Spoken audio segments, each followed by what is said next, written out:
페이지 98페이지 갑니다. 아, 끊었었네. 될래요? 네. 자, 98페이지에 중개사무소 설치 및 업무부터 가겠습니다. 결격 사유는 알아들으시죠? 네, 물론 뭐 게 잘 우리가 자주 접하는 그런 게 아니라서 그래요. 네, 용어가. 그래서 뭐 자주 언급되는 지문들만 조금 주의하시면 돼요. 가석방은 3보다 길어요, 짧아요? 길어요. 협전 위반으로 인한 경우는 3보다 짧다, 길다? 짧다. 뭐 그 정도만 하면 됩니다. 네. 자, 98페이지에 갑니다. 중개사무소 설치 및 업무가 나오는데, 자, 지역 범위 있죠? 지역 범위의 제한, 그러니까 기억나는 거 있죠? 부칙상의 개공입니다. 기본적으로 법인과 공인중개사인 개공, 즉 현행법상의 신규 등록에 의하는 경우는 제한이 있다 없다? 없습니다. 두 번째, 부칙상 개공 있죠? 자, 원칙 1번에 보니까 첫 번째 줄 끝에 가면 특광도 관할구역으로 하며 보이죠? 특별시, 광역시, 도 관할입니다. 그리고 일단 여기 안에 것만 중개할 수 있는데 2번으로 가보죠. 예외적으로 다만 첫 번째 줄 부동산 거래 정보망 가입 줄 딱 긋고요. 부동산 거래 정보망에 가입했다. 부동산 거래 정보망 아시죠? 개업 공인중개사들끼리 그 부동산 거래와 관련된 정보를 교환하는 네트워크입니다. 여러분이 뭐 자주 보는 거 뭐냐면 한방 해가지고 오는 거예요. 한방. 예. 그래서 그 한방에 가입을 해야 되고, 그 다음에 가입하게 되면 다 중개할 수 있는 게 아니고요. 동그라미 2번에 두 번째 줄 당해 정보망에 공개된 에다 줄 딱 것이고, 그러니까 일단 부동산 거래 정보망에 가입을 해야 되고, 가입하게 되면 모든 대상물을 중개할 수 있는 건 아니라는 거죠. 뭐만 해당 정보망에 뭐 된 거 공개된 것만 이렇게요. 공개된 것만. 그리고 4번에 보니까 지역 범위 제한을 위반하니까 제재가 뭐예요? 업무 정지다. 그죠? 요리아의 업무 정지. 자, 갑니다. 겸업 갑니다. 겸업 그러면 일단 딱 공식처럼 기억을 하고 계셔야 될 게 먼저 전제로 딱 두고, 자, 겸업이라는 말이 나오면 주어는 법인입니다. 아까 우리 등록 기준에 보셨죠? 겸업의 제한을 받는 건 법인입니다. 그리고 겸업 제한 규정을 위반하게 되면 그 등록은 뭐 할 수 있다? 취소할 수 있다. 요 공식, 요건 기억해야 되면 먼저 전제로. 그러면 법인이 겸업할 수 있는 그 업종은 법 제14조에 있어요. 14조 1항의 업종과 그 다음에 2항의 업종으로 나눠져 있습니다. 그래서 1항에 있는 게 몇 개냐면 총 5가지고 2항에 있는 게 경공매 업무입니다. 그래서 총 몇 개입니까? 6개. 법인이 겸업할 수 있는 업종은 6개다. 그러면 겸업에 제한을 받는 법인이 6가지 업종을 겸할 수 있으니까 겸업에 제한을 받지 않는 개인은요 다 되겠죠. 그죠? 그러니까 이 6가지에다가 개별법에서 금지하지만 않으면 모든 업종에 겸업이 가능하다가 됩니다. 그죠? 그러면 5가지에 대해서 이제 주어를 하고 주어와 일치인데, 자, 개업 공인중개사는 겸할 수 있다. 맞죠? 개공이 주어가 되면 또 모든 개업 공인중개사는 14조 1항에 규정된 업무에 대해서 겸업할 수 있다 없다? 있습니다. 그런데 2항의 경공면무 있죠. 개업 공인중개사는 경공면무를 겸할 수 있다. 옵니다. 여기서 개업 공인중개사라고 지칭하면 누구를 말하죠? 법인과 공인중개사인 경우 둘을 말합니다. 우리가 신규 등록에 의하는 경우 있죠. 그죠? 2가지. 근데 모든 개업 공인중개사는 경공면무를 겸할 수 있다? X입니다. 왜 안 될까요? 그죠? 부치상 개공이 포함되기 때문에. 또 같은 말로 법인 아닌 개업 공인중개사라고 나와도 돼? 안 돼? 안 됩니다. 법인이 아니라는 말은 개인이죠. 개인의 범주 안에는 부칙상의 개공이 포함됩니다. 그래서 요 두 개 주어 잘 구분하시고 하셨죠? 일단 요 기본 틀, 일단 겸업 나오면 주어는 법인, 제자는 상치. 저거 딱 기억해 두시고. 자, 그러면 가봅니다. 99페이지에 법 14조에 규정된 업무이잖아요. 그죠? 그러면 1번에 위에 가니까 주어가 뭡니까? 법인인 개업 공인중개사는 커 자르시고 딱 자르고, 다른 법률에 규정된 경우를 제외하고는 끝 자르고, 컷하고, 다음에 규정된 업무 외에 다른 업무를 함께 할 수 없다. 즉 겸업에 제한을 받는다 이 말이죠. 그리고 다른 법률에 규정된 경우를 제외하고는 그랬어요. 그러니까 법인인 개공은 타 법에서 만일에 예외를 두면 겸업할 수 있다 없다? 있다는 말이고, 대신에 그걸 제외하고는 지금 밑에 보는 6개 업무밖에 안 된다 이 말입니다. 자, 그러면 14조의 업무를 딱 보시면 2번에 동그라미 2번 있죠? 2번에 관리 대행에다가 밑줄을 딱 그으시고, 그리고 5번에 분양 대행에다가 밑줄을 딱 긋고, 그러면 2번하고 5번의 공통점은 대행이죠. 그런데 여기에 대상물이 특정되어 있습니다. 관리 대행과 분양 대행의 대상물은 상가 주택입니다. 상업용 건축물 및 주택의, 아셨죠? 딱 자르시고 99페이지 보고 계시죠? 그래서 상업용 건축물과 주택에 대한 관리 대행과 상업용 건축물 및 주택의 분양 대행입니다. 그러니까 토지 분양 대행은 될까 안 될까요? 안 됩니다. 그리고 이번에 뭐 상가라든지 주택이 아니라 창고 시설 같은 경우는 될까 안 될까? 안 됩니다. 상가 주택에 대한 관리 대행입니다. 누가요? 법인이. 그러니까 공인중개사인 개업 공인중개사는 토지 분양 대행업을 겸할 수 있다. 왜 X다? 어디 X다? 공인중개사인 개업 공인중개사는 토지 분양 대행업을 겸할 수 있다. 왜 X? O입니다. 겸업에 제한을 받는 건 누구라고요? 법인입니다. 그러니까 만일에 주어가 법인인 개업 공인중개사가 토지 분양 대행업을 겸할 수 있다라고 나왔으면 이건 X죠.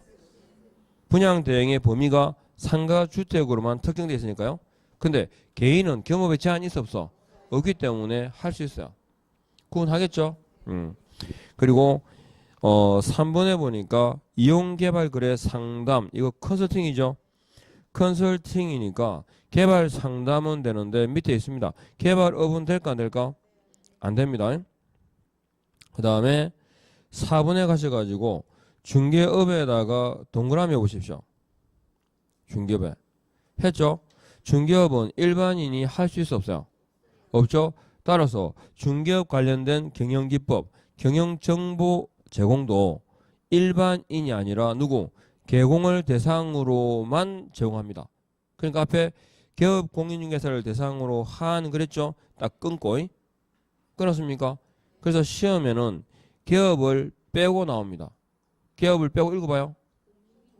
그죠? 공인중개사를 대상으로 중개업의 경영기법, 경영정보 제공 돼 안 돼? 안 됩니다. 개공입니다. 아셨죠? 공인중개사는 자격 있는 일반인을 우리가 공인중개사라고 하는 거죠. 그냥 자, 이해됐죠? 여기까지? 어떻게 주의해서 읽어야 되는지만 보시면 돼요. 그 다음에 6번에 가보면 의뢰인의 의뢰에 따른 도배 이사업체의 소개 등 주거 이전에 부수되는 용역에, 자, 알선 동그라미. 알선입니까? 제공입니까? 알선입니다. 즉 이사 도배업을 겸할 수 없다는 말이죠. 그러니까 법인인 개업 공인중개사는 이사 도배업을 겸할 수 없답니다. 그런데 공인중개사인 개공은요? 됩니다. 이사 도배업 할 수 있습니다. 중개사무소 하면서 동시에 이사 도배업도 할 수 있어요. 누가? 네, 개인은요. 개인은. 그런데 법인은 뭐밖에 안 된다고? 소개만 돼요. 이사업체, 도배업체를 소개해 주는 겁니다. 근데 실제로 업할 때는 소개 안 해줍니다. 꼭 말이 나옵니다. 분명히 좋은 의도로 만들고 소개했잖아요. 그죠? 그러니까 주변에 보니까 좋은 업체들이 있고, 그죠? 막 이래가지고 이렇게 소개를 시켜주잖아요. 그죠? 그러면 나중에 꼭 말이 나와요. 그러니까 그것도 이제 물론 잘하기 나름이지만 실제로는 그게 여러 가지 내가 그 뭐죠? 컨설팅 있잖아요. 그러니까 뭐 대출이라든가 그다음에 법무사 연결이라든가 이런 부분들은 수수료를 받거든요. 그건 사실은 별 문제가 없어요. 왜냐면 다른 어떤 여지가 더 갈 여지 그죠? 그게 없으니까요. 아니면 뭐 그 다만 뭐 이율이 얼마라도 낮은 걸 그죠? 대출시킨 것으로 연결해주면 뭐 자기들은 손해 볼 게 없으니까. 근데 이상하게 인테리어 업체라든가 이런 거 소개해주면 물론 그만큼 만족스럽지도 않아요. 보니까 특히 이사업체 있잖아요.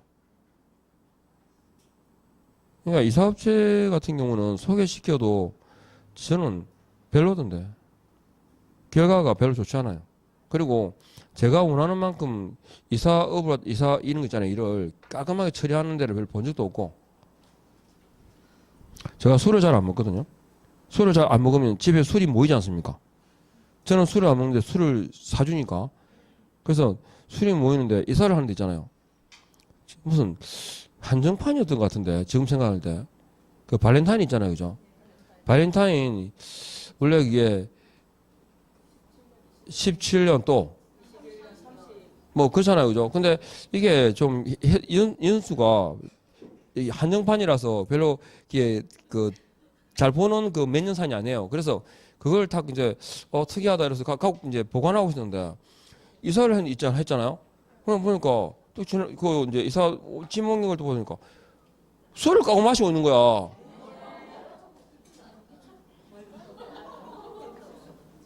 그래가지고 그 더 얼척이었었던 건 그 이제 한참 마시면서 그 술을 갖다가 이렇게 중고 다니는데 어떻게 마시냐 그러니까 이사하면서 뭐 술 한잔 할 수 있지.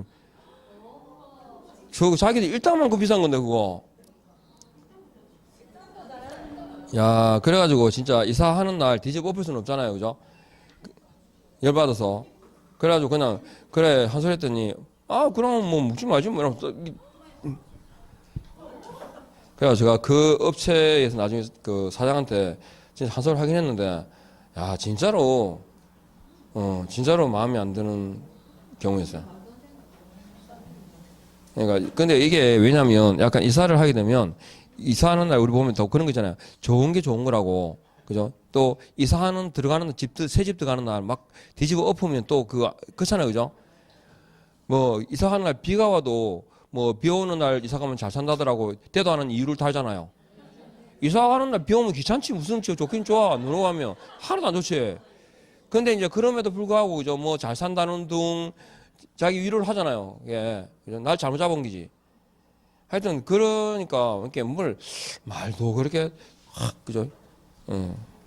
하여튼 그러니까 이사 소개시켜져 가지고 별로 좋은 소리를 들은 게 없는 것 같아. 어쨌든 이사 업체를 있잖아요, 그죠?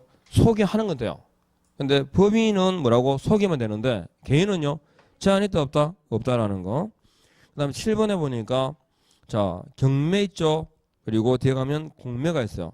그리고 그 경공매 부동산에 대한 두 번째 줄 봐봐요. 권리 분석 및 취득의 알선과 되어 있죠. 끊어요. 권리 분석하고 취득의 알선과 잘랐죠. 이걸 우리는 판례상 중개 그럽니다. 중개. 그러니까 경공매 대상 부동산에 대한 권리 분석이나 취득의 알선은 어디에 들어간다? 넓은 의미에서 중개 범주에 들어가니까 별도의 절차가 필요가 없죠. 원래 우리 하는 일이니까. 그래서 별도의 절차 없이 할 수 있습니다. 그런데 뒤에 매수 신청과 입찰 신청 대리 업무 있죠. 이게 이제 대리 업무인데 이 경우에는 자 바로 밑에 봐봐요.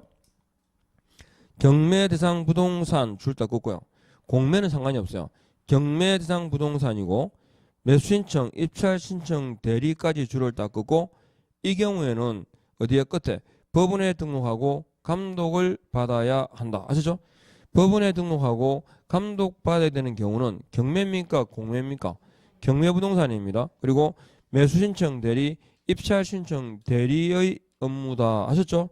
그럼 넘어가면 지금 보시는 거 있잖아요. 6개 외우고 있어요 지금? 외웠어요? 금방 봤는데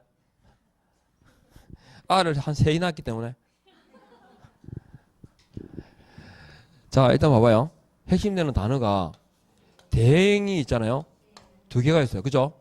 그 다음에 상담이 있었죠. 그 다음에 일종의 프랜차이즈입니다. 중개업 관련된 이제 중개업 관련된 경영기법, 경영정보 제공 있었죠. 그 다음에 또 뭐 있어요? 예, 알선, 그죠? 알선이 포인트야. 그러니까 용역 알선이에요. 용역. 주거 이전의 부세는 용역 알선까지 핵심되는가? 단어가 용역 알선 이렇게요. 그래서 포인트가 대행이라고 나오면 분양 대행하고 뭐하고 그죠? 분양과 관리 대행이 있었어요. 그죠? 분양 대행 바뀌었다. 관리 대행과 분양 대행 이렇게 두 개 있고 여기서 포인트가 뭐였어요? 관리 대행과 분양 대행의 포인트는 그죠? 대상물이 상가 주택이냐가 포인트였고 상담으로 끝납니다. 개발 상담은 되는데 개발업은 안 돼요. 중개업이라고 하는 건 누구에게만 허용되는 거다. 개공을 대상으로 하니까 앞에 그죠? 대상자가 개공을 대상으로 한이라는 게 나와야 돼요. 그 다음에 용역의 알선이다 제공이다. 알선이라는 거. 그리고 경공매 업무라고 할 때 매수신청 대리와 입찰신청 대리의 경우에는 법원에 등록하고 감독받죠. 그 대상이 경매부동산입니까? 공매부동산입니까? 경매부동산입니다. 그런데 경공매부동산에 대한 권리분석, 취득 알선을 할 때 별도의 절차가 필요 있다 없다? 없다. 왜 없어요? 판례상 중개로 보기 때문에 별도의 절차가 필요 없고 통상 우리가 하는 업무가 되겠습니다. 됐죠? 그러면 지금 보시는 이 6가지의 업종은 중개업입니까? 아닙니까? 좀 묻는 것만 대답하면 돼요. 이 6가지가 중개업이냐 아니냐 물었으면 여러분은 뭐라 대답해야 돼? 아니라 대답하면 되지. 뭐 겸업이고 뭐 그 필요 없어요. 그냥 중개업이다 아니다. 아니다. 중개업 아니니까 중개보수에 관한 규정을 적용할까 안 할까? 안 한다. 이렇게만 결론되면 되는 걸 자꾸 사족을 붙여. 그죠? 뱀 몸에 대가리가 있어 보이면 막이야 그거. 그게 사족이잖아요. 뱀이 뛰어갈 거야 뭐 어쩔 거야. 기가는 놈이. 맞죠? 그러니까 중개보수에 관한 규정은 적용한다 안 한다? 안 한다 이렇게요. 그래서 그 100페이지 보니까 이번에 중개업 외 겸업에 관한 수수료 있죠. 보수는 약정 보수예요. 그러니까 법정 중개 보수에 관한 규정을 적용한다 안 한다? 첫 번째 줄 있죠. 그죠? 중개 보수가 적용되지 않으며 하는 거예요. 그 다음에 위반했을 때 제재 제가 그잖아요. 겸업 그런 주어는 뭐라고? 법인. 제재는요? 상치. 항상 습관처럼 이에 붙여요. 예. 그래서 위반의 제재가 나옵니다. 그 다음에 법인 아닌 개공은 겸업 제한이 있어요 없어요? 없다 그랬죠. 그죠? 모든 업종에 겸업이 가능합니다.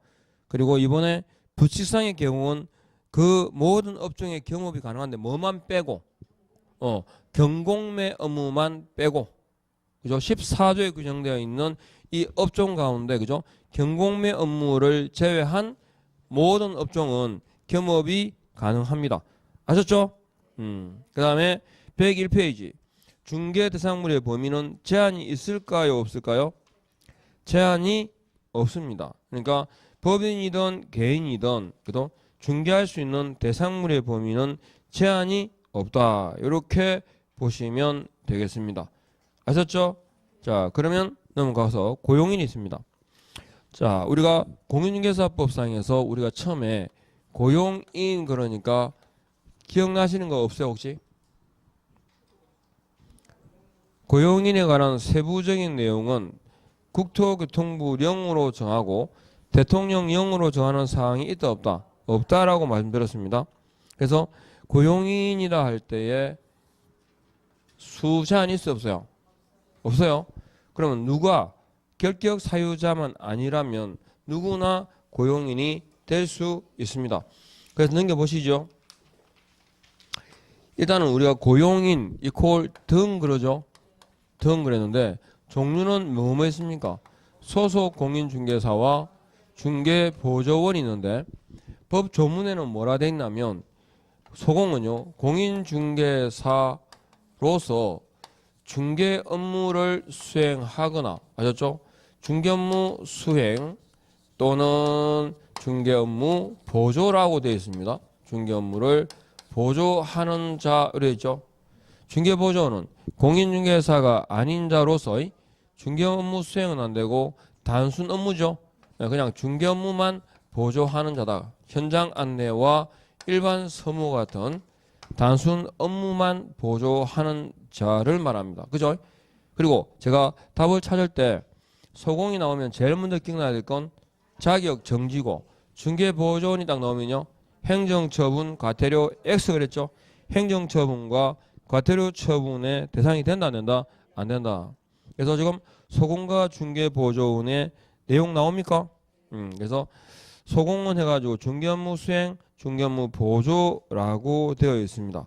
그리고 소공 그러면 제일 먼저 기억나야 될 건요. 자격 정지라고 말씀드렸고 이번에 중개보조원은 뭐만 현장 안내 일반 서무 같은 중개 업무 보조만 되는데 그리고 이번에 보니까 중개보조원은 행정처분 대상이 아니며 그러니까 행정처분도 안 되고 과태료 처분도요 안 됩니다. 그리고 고용신고 등으로 바로 가보죠. 밑에 개업 공인중개사는 컷했습니까? 자르고 소속 공인중개사 중개보조원을 고용하거나 고용관계가 종료된 때는 컷하시고 국토교통부령으로 정하는 바에 따라 컷. 즉 세부적인 내용은 어디 있다? 국토교통부령에 있고 뭐가 없어요? 대통령령 해가지고 X 하시면 돼요. 고용인에 관한 내용에서 대통령령으로 정한다라고 나오면 무조건 X입니다. 그리고 등록관청에 신고해야 한다 돼 있죠? 신고해야 한다 딱 줄 긋고 사전 신고입니까? 사후 신고입니까? 사후 신고입니다. 그냥 간단하게 생각하셔야 돼요. 사전 신고는 하나밖에 없어요. 휴업, 폐업 등 있죠? 휴폐업을 제외하고는 다 신고 놓으면 사후 신고입니다. 그러면 1번에 갑니다. 고용신고가 나오는데 고용신고는 자 개공원 다음에 소공중개보조원을 고용한 경우에 그랬죠? 고용신고다 그럴 때 고용한 경우에는 그러니까 사전 사후입니다. 그죠? 그리고 실무교육 또는 직무교육을 받도록 한 후 그랬죠? 그러니까 고용신고는 교육 후죠. 교육 후 언제까지? 업무 개시 전까지 그죠? 신고하면 됩니다. 업무 개시 전까지 신고해야 된다. 근데 이 신고는 전자문서에 한 신고 포함되어 있죠. 그리고 이번에 고용신고받은 등록관청은 자격증을 발급한 시도지사에게 그 소속 공인중개사의 공인중개사 자격 확인을 요청하여야 한다. 즉 무슨 말이냐? 옆에다가 자격증 사본 X. 자격증 사본은 제출 서면이다 아니다? 아니란 말입니다. 우리가 증명할 게 아니라 등록관청이 그죠? 스스로 확인해야 되는 의무사항입니다. 아셨죠? 그 다음에 세 번째 고용신고받은 등록관청은 결격 사유 해당 여부와 관계기관에 조회할 수 있죠. 실무교육 수료 여부를 확인해야 된다. 그러니까 우리는 실무교육 수료증 사본을 제출해야 됩니다. 그 다음에 네 번째 고용 및 고용관계 종료 신고 또는 고용인이 외국인인 경우에는 결격 사유에 해당하지 아니함을 증명하는 서류를 제출해야 한다. 외국인은 그 확인이 안 되잖아. 그죠? 그래서 결격 사유자가 아니라는 걸 스스로 증명하는 공정 서류를 제출해야 됩니다. 그 다음에 2번 고용관계 종료입니다. 고용관계 종료는 종료된 때는 쭉 나오죠. 언제까지? 고용관계 종료. 이건 천천히입니다. 끝났으니까 어차피 고용관계 종료 신고는 고용관계 종료된 때 며칠? 10일 이내에 그죠? 10일 내에 신고해야 된다. 그리고 세 번째 위반했을 때의 제재를 보십시오. 고용 및 고용관계 종료 신고 의무를 위반한 기업 공인중개사에 대해서는 업무정지 처분 사유에 포함되는데 이는 법 제39조 14호 그 밖에 이 법 또는 이 법에 의한 명령이나 처분을 위반한 경우에 해당한다. 그러니까 제가 보통은 그 있잖아요. 공인중개사법상의 신고는 내가 이러한 행위를 했다라고 알려주는 절차예요. 그러니까 위반에 대한 제재가 경미하거든요. 그래서 제재가 보통은 신고 의무를 해태하면 제재는 100만 원 이하의 과태료 처분입니다. 아셨죠? 그런데 고용 신고에 대한 위반은 이건 고용인은 의뢰인하고도 연관이 돼 있죠. 그래서 그런 의미라 보시면 돼요. 그래서 이건 업무 정지입니다. 신고 중에서 유일하게 하셨죠? 고용 신고 관련된 위반은 뭐다? 제재가 업무 정지 대상이다. 이렇게 하면 돼요. 일반적으로 신고 의무 혜택은 100만 원 이하 과태료 처분인데, 그리고 협회 통보 있죠? 쭉 가서 다음 달 10일까지에다 줄을 긋고, 매월 10일입니까? 다음 달 10일입니까? 다음 달 10일까지입니다. 이렇게. 그리고 개공의 사용자 책임 그랬는데, 자, 이 경우는 보시면 어떻게 되어 있냐 그러면, 자, 소속 보세요. 제일 중요한 게 법 제15조 박스 보이죠? 박스 보니까 소공 또는 중개 보조원의 행위입니까? 업무상 행위입니까? 그죠? 그래서 업무상 행위입니다. 모든 행위가 아니라 업무상 행위에 대해서, 업무상 행위 이퀄 중개 행위에 대해서 이 말입니다. 업무상 행위다, 중개 행위다, 중개 행위다 아니다의 판단 기준이 개고 고용인의 주관적 의사입니까? 외형상 객관주의입니까? 그죠? 외형상 객관주의입니다. 외형상 객관주의다. 사회 통념상 외형적으로 중개 행위냐 아니냐를 판단하는 것이지 고용인의 주관적 의사와는 관계가 없다라는 거고, 요 중개 행위에 해당되는 가장 대표적 경우에 얘가 횡령입니다. 횡령. 소속 공인중개사라든가 중개보조원이 사무소에서 그죠? 계약금 등을 횡령하거나, 그 다음에 또 전세금 편취 있죠? 전세금을 편취하거나 이런 경우들이 중개행위의 대표적 경우입니다. 그래서 뭐 길 가다가 누를 팼다든가 이런 거 책임 안 지죠? 그래서 어떤 행위는 업무상 행위입니다. 그러니까 소공이나 중개보조원의 모든 행위를 책임지지는 않습니다. 뭐만? 업무상 행위만. 제가 늘 농담삼아 좀 말씀드리는데, 모두 책임지는 건 오빠죠, 오빠? 결혼할 때 안 들어봤어요? 오빠가 책임질게 이런 말 안 했어요? 오빠가 책임 안 지고 저는 누나도 책임집니다. 제가 아시는 수강생분이 그랬거든. 제가 오빠가 책임질게 이런 말 하니까 아닌데 누나도 책임져요. 그러면서 본인이 결혼할 때 연하하고 누나랑 같이 살자 이래가지고 그분이 여러 가지로 수업할 때 얽힌 게 많았었는데 결격 사유자였습니다.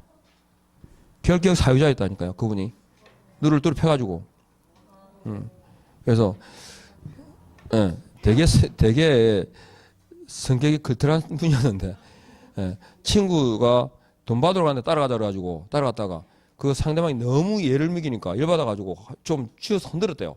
흔들다가 이렇게 좀 밀었더니 넘어지면서 다쳤다나 어쨌다나. 그래가지고 집행유예 기간 중에 있는데 시험 쳐도 될까요? 그러길래 시험 쳐도 됩니다. 그래서 하여튼 그분 때문에 여러 가지 뭐 얘기가 많았는데 그분이 이사업을 또 했거든요. 부군이. 그러니까 이사업체를 하는데 같이 할 수 있을까 없을까요? 있어요. 공인중개사인 경우가 되면 그죠?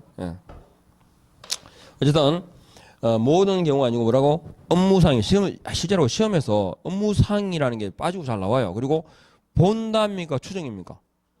본다. 간주입니다. 본다라는 말이 뭐다? 책임을 지겠다 이 말입니다. 그러니까 소공중개보조원의 업무상 행위는 그를 고용한 개공의 행위를 본다. 즉 개업 공인중개사가 책임을 진다. 근데 개업 공인중개사가 책임을 진다고 고용인의 책임이 면제되지는 않습니다. 자신의 불법 행위에 대해서 책임은 별도로 져야 됩니다. 이렇게. 그러면 민사 책임부터 해가지고 쭉 나오는데 이 경우를 그림으로 한번 보고 정리해 보죠. 자, 개업 공인중개사가 있잖아요, 그죠? 개업 공인중개사가 있고 그 다음에 고용인이 있습니다. 고용인이라고 하면 이제 뭐 소속 공인중개사일 수 있고 중개보조원일 수도 있죠. 보통의 이 케이스가 그냥 대부분 이렇게 나와요. 고용인이 중개 의뢰인에게 미확인 개발 계획을 유포했습니다. 그러니까 거짓말을 한다는 거죠. 그죠? 거짓말이라고 하는 건 확인되지 않은 정보를 오픈하는 것도 거짓말이지만, 아셨죠? 알면서 설명하지 않은 것도 거짓말입니다. 그래서 미확인 개발 계획을 유포해서 투자를 하게끔 했거든요. 투자를 했는데 그로 인해 가지고 이제 거짓말을 한 거예요. 거짓말을 했고 이건 공인중개사법상의 금지 행위입니다. 아셨죠? 금지 행위에 해당되는 그 위반에 대한 제재를 보면 등록은 취소할 수 있고, 아셨죠? 그리고 금지는 형벌을 병과할 수 있어요. 그러니까 행정처분인 상대적 등록 취소와 동시에 형벌을 병과할 수 있는데, 형벌을 병과한다 그러니까 3대 3을 병과하는 경우도 있고 1대 1을 병과하는 경우도 있어요. 그러면 이 거짓말이라고 하는 건, 거짓은 어떤 제재가 되느냐 그러면, 거짓말을 하게 되면 그 등록을 취소할 수 있고 1대 1 사유가 됩니다. 아셨죠? 그러면 이 고용인이 의뢰인에게 금지 행위를 위반했고 그로 인해서 무슨 손해가 발생했냐면, 거짓말을 통해 가지고 재산상의, 그죠? 2천만 원이라는, 예를 들어서 2천만 원 손해가, 그죠? 발생을 했습니다. 이 경우에, 아셨죠? 이제 어떻게 될 거냐 이거죠. 그러면 중개 의뢰인은 의뢰인에게, 고용인에게 배상을 해도 그러겠죠. 배상을 해주는데 이 개공과 고용인은 의뢰인에 대해서 어떤 관계에 있나 그러면 연대 책임인데, 연대 책임의 성격이 부진정 연대 채무관계에 있습니다. 부진정 연대 채무관계에 있다라는 게 무슨 뜻이냐면, 중개 의뢰인이 고용인에게 배상을 요구하지 않겠다라고 했을 때, 아셨죠? 즉 채무를 면제했을 때, 그때 그 효과가 개공에게 미치잖아요. 무슨 말이냐면, 중개 의뢰인은 개공과 고용인에 대해서, 둘에 대해서 선택적으로 배상을 청구할 수 있고요. 그리고 둘 다에게 동시에 공동으로 배상을 청구할 수 있고, 또 의뢰인에게, 고용인에게, 그죠? 배상을 요구했다가 안 되면 개업 공인중개사에게 순차적으로도 배상을 청구할 수 있습니다. 아셨죠? 그러면 고용인의 모든 행위가 아니라 뭐라 했죠? 금방 업무상의 행위는, 그죠? 업무상 행위는 그를 고용한 행위를 본다 그랬으니까 지금 민사 책임에 문제가 갑니다. 중개 의뢰인은 고용인에게 배상을 해줘 그랬는데 해준다 그러면 다행이죠. 근데 배상 못 해주겠다 그러니까 보통은 중개 의뢰인이 누구한테? 자력자인 개공에게, 그죠? 배상을 청구합니다. 그래서 배상을 청구하잖아요, 그죠? 배상을 청구하고, 배상 청구에 대해서 해주면 다행인데 못 해주겠다 그러면 재판 가야 되겠죠. 재판 등을 가서 결국 이제 나오면 합의서라든지 뭐가 나올까요? 또는 판결문이 나오겠죠. 합의서나 판결문이 나왔다. 그럼 이제 개공의 책임이 확정됐잖아, 그죠? 그러면 이 중개 의뢰인은 어디로 가느냐 그러면, 보전기관이 있죠. 아까 보전기관이 3개 있습니다. 보정보험회사가 있고 공제가 있고 공탁이 있습니다. 거기에 대해서 중개 의뢰인은 보전금 지급을 청구하죠.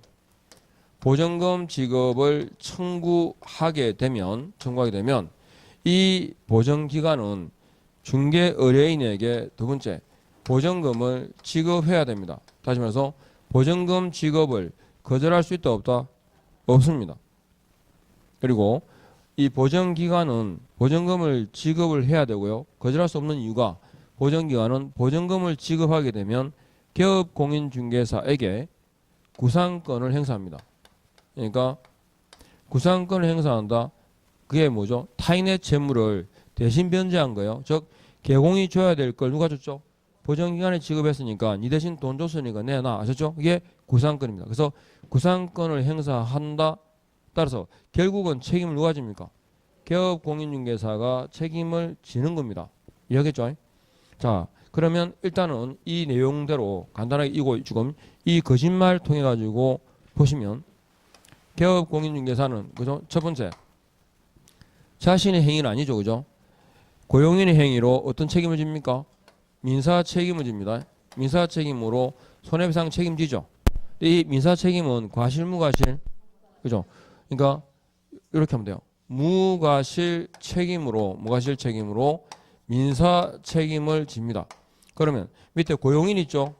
고용인도 자 소공일 때 중개보조원일 때로 나뉠 건데 소공도 첫 번째 민사 책임지겠죠? 자신의 행위에 대해서 배상 책임이 있죠. 개공이 책임진다고 고용인이 책임을 면제하는 건 아니에요. 그래서 민사 책임을 지는데 이건 과실 무과실? 과실 책임입니다. 주의하실 건 개공이 무과실로 민사 책임을 부담하는 전제가 뭐냐면 고용인 행위가 과실 책임을 부담하는 경우에 한해서만 무과실 책임집니다. 무과실 책임이라는 말은 개공 자신에게 과실이 없어도 책임을 지는 거죠. 그리고 개공이 자신에게 과실이 없음을 입증했거나 아셨죠? 자기의 기본적인 그 승관주의 의무를 기울여도 책임을 져야 한대요. 책임을 집니다. 무과실 책임이니까. 이해하겠죠? 그러면 중개보조원도 그죠? 자신의 행위에 대해서 민사 책임을 지겠죠. 똑같이 과실 책임입니다. 책임 범위를 말씀드리는 거고. 그러면 지금 민사 책임은 끝났죠. 그죠? 그런데 지금 고용인이 금지행위를 했을 때 보시면 형벌이죠. 고용인의 행위가 행정형벌입니다. 두 번째. 이 형사상의 책임을 집니다. 그 자신 위반해서 몇 대 몇입니까? 1대 1입니다.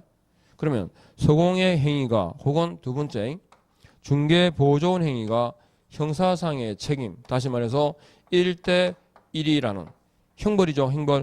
형벌에 해당되는 경우에는 두 번째 그죠? 개업공인중개사가 뭘 잘못한 걸로 보냐면 관리감독을 똑바로 하지 않았다 봐요.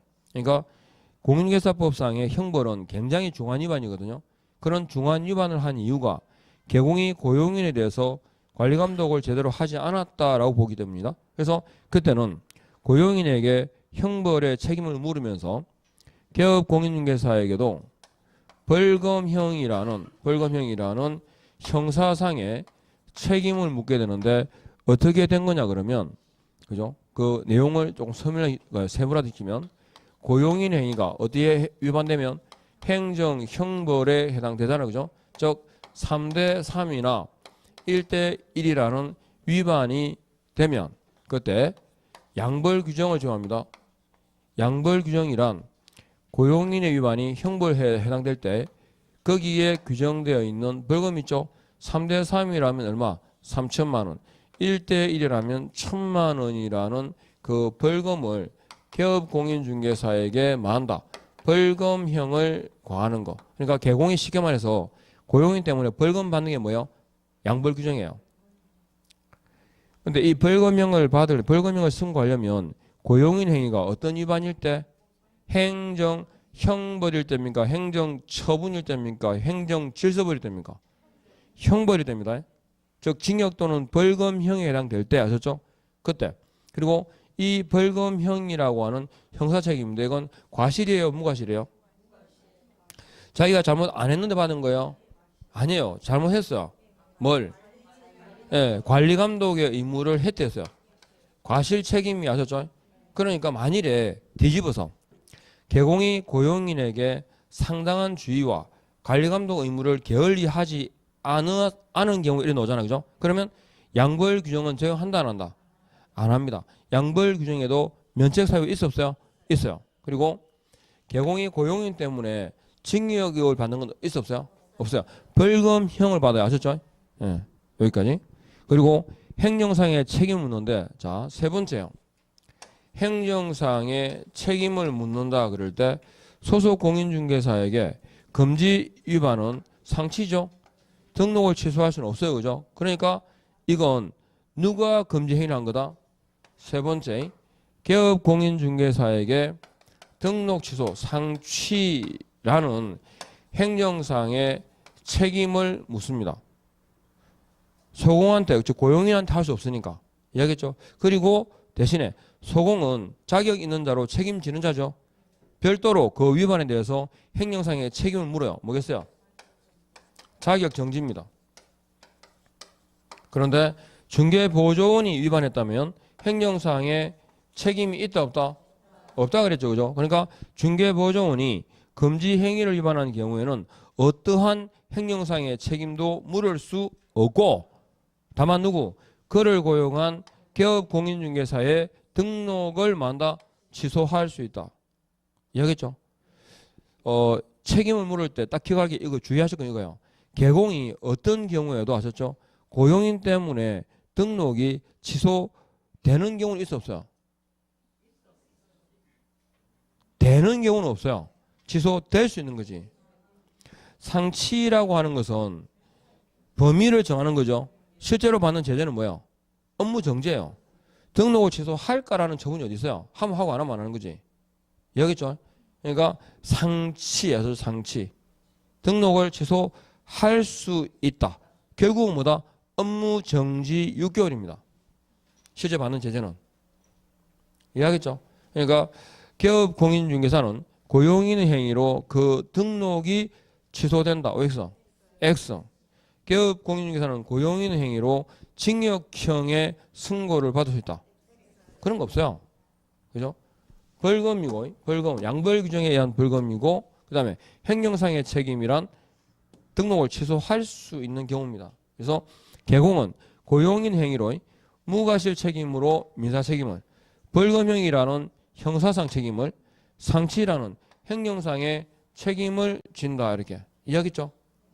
책임 범위는 3개입니다. 다만 중개보조원은 뭐다? 행정상의 책임을 물을 수 있다 없다? 없다. 지금 요 보신 내용을 교재에서 다시 한번 정리만 하면 돼요. 봐봐요. 105페이지 보니까 민사 책임 있죠? 민사 책임에 1번 소속 공인중개사 또는 중개보조원이 뭐와 관련된 행위로? 중개 업무와 관련된 행위를 함에 있어서 고의 또는 과실로, 그러니까 행위를 함에 있어서 끊어봐요. 이게 중개 행위란 말입니다. 고의 또는 과실로 커자르고 이건 과실 책임이죠. 거래 당사자에게 무슨 손해가 재산상 손해에다가 밑줄 다 긋고 이럴 때는 그를 고용한 개공이 책임을 진다라는 말입니다. 그리고 개공이 책임을 진다는 말은 고용인에게 책임을 면제한다라는 의미는 아니죠. 그죠? 그리고 이번에 보니까 자신에게 과실이 없어도 책임지니까 두 번째 줄 무과실 책임에다가 줄 딱 것이고, 그리고 세 번째 가셔가지고 부진정 연대 채무 있죠? 줄 갖고. 그러니까 기업 공인중개사와 고용인은, 기업 공인중개사 고용인은 중개 의뢰인에게 연대 책임을 부담한다. OX. 연대 책임의 종류 중에 하나가 부진정이에요. 그렇죠? 연대 책임을 지는데 진정 연대 채무냐 부진정 연대 채무냐 나눠지는 거지. 연대 채무예요. 이해합니까? 그러니까 말씀을 한번 드렸었던 것 같은데 이런 거예요. A라는 사람이 B에게 돈을 빌려요. 돈을. 근데 돈 빌릴 때 C가 보증을 썼어요. 됐습니까? 그래서 B가 어떤 개인적 이유로 인해가지고 A한테 당신한테 돈 안 받을 거니까 다음에 좀 잘 되면 아셨죠? 밥이나 사 이랬어요. 돈을 얼마를 빌려든 간에. 그래서 그러니까 사실은 돈을 안 받고 이제 지원해 주는 거죠. 그럼 안 받겠다 그랬을 때 C는 B한테 돈 갚을 이유가 있을까 없을까? 없어지죠. 그죠? 그러니까 채무를 면제했을 때 효과가 연대 채무자에게 미치는 경우가 뭐라고? 진정연대 채무예요. 이해하죠? 진정연대 채무예요. 그런데 부진정연대 채무는 보통의 예를 드는 게 이런 경우인데 차가 있잖아. 그죠? 이렇게 차가 있어요. 차가. 그러면 앞에 운전기사가 있고 뒤에 오너 타고 있죠. 그래서 차 사고 났잖아요. 사고 났을 때 이 사고의 피해자가 기사는 상황이 별로 안 좋으니까 기사한테는 돈을 손해배상을 요구하지 않겠다. 아셨죠? 배상을 요구하지 않겠다라고 했을 때 이 오너는 배상 책임이 면제될까요? 있을까요? 있어요. 채무 면제 효과가 연대 채무자에게 미치지 않는 경우를 뭐라고? 부진정 연대 채무라고 그래요. 앞에 설명드린 게 진정 연대 채무고 둘 다 뭐라고? 연대 책임이에요. 이해하겠죠? 연대 책임, 채무의 성격이 뭐라고? 부진정 연대 채무다 해서 어떻게 할 수 있죠? 두 번째 줄에 배상을 요구할 때 선택적 또는 공동으로 손해배상을 청구할 수 있다. 요겁니다. 선택적 또는 공동으로 손해배상을 청구할 수 있다. 아셨죠? 그리고 네 번째, 개공이 손해배상을 한 경우에 고용인에게 뭐 한다? 구상권을 행사할 수 있다. 결국은 그도 그죠? 고용도 책임지는 거죠. 그 다음에 2번 행정상의 책임입니다. 소속 공인중개사 중개보조원에 대해서 행정상의 책임을 지게 되는데 여기 보니까 두 번째 줄에 소속 공인중개사 및 그를 고용한 개공이 모두에게 행정처분할 수 있다 그랬죠. 소공은요 자격정지, 그죠? 개공은요 상취. 이렇게 상대적 등록 취소 같은 행정처분을 할 수 있습니다. 그런데 이번에 보니까 중개보조원이 위반했을 때 어떤 경우에도 뒤에 행정처분을 받지 않으므로 누구? 그를 고용한 기업공인중개사에게만 행정처분을 할 수 있다. 아셨죠? 까지. 그리고 양벌규정입니다. 양벌규정은 동그라미 1번에 보니까 소속 공인중개사 쭉 등이 두 번째 줄 거 봐요. 제48조 또는 제49조에 해당하는 위반 행위를 한 때는 그랬죠. 끊고. 어디인지 압니까 지금? 끊고. 그게 뭐냐면 고용인의 행위가 행정 형벌에 해당되는 경우라면 이 말입니다. 고용인의 행위가 행정 형벌에 해당되는 때, 즉 48조 3대3, 49조 1대1일 때 어떻게 한다고요? 그 개업 공인중개사 행위자를 벌하는 외에 개업 공인중개사에 대하여도 줄 것이요. 밑에 해당 조에 규정된 벌금형을 과한다. 주까지. 해당 조에 규정된 벌금형을 과한다. 그러니까 48조라면 얼마? 3천만 원. 그죠? 49조라면 1천만 원. 아셨죠? 그래서 3천만 원, 1천만 원이라는 벌금형을 과한다라는 말입니다. 이해하겠죠? 그리고 이건 과실책임이라고 했죠. 그죠? 과실책임입니다. 그러니까 고용인이 위반하면 개공이 뭘 잘못했다? 관리감독을 잘못했기 때문에 받는 경우라고 했습니다. 그리고 3번에 한번 보십시오. 이거. 그러면 양벌 규정에 해가지고 여기 개공이 벌금을 받았죠. 그죠? 이건 자신의 행위입니까? 다른 사람 행위입니까? 그죠? 고용인 행위입니다. 그러니까 우리가 법제 10조에 아까 벌금 나왔잖아요. 벌금 나왔을 때 이 법에 위반해서 얼마? 300만 원 이상이고 분리선고세액 기억나시죠? 그랬을 때 그 벌금은 개공 자신의 행위예요? 다른 사람 행위예요? 자신의 행위예요. 자신의 행위일 때만 뭐가 돼? 결격 사유가 돼요. 그러니까 다른 사람의 행위로 벌금형을 받아도 이건 결격 사유도 아니다. 아니기 때문에 등록은 취소된다 안 된다? 안 된다 이렇게. 그 다음에 4번 면책 규정이 있어요 없어요? 있죠 그죠?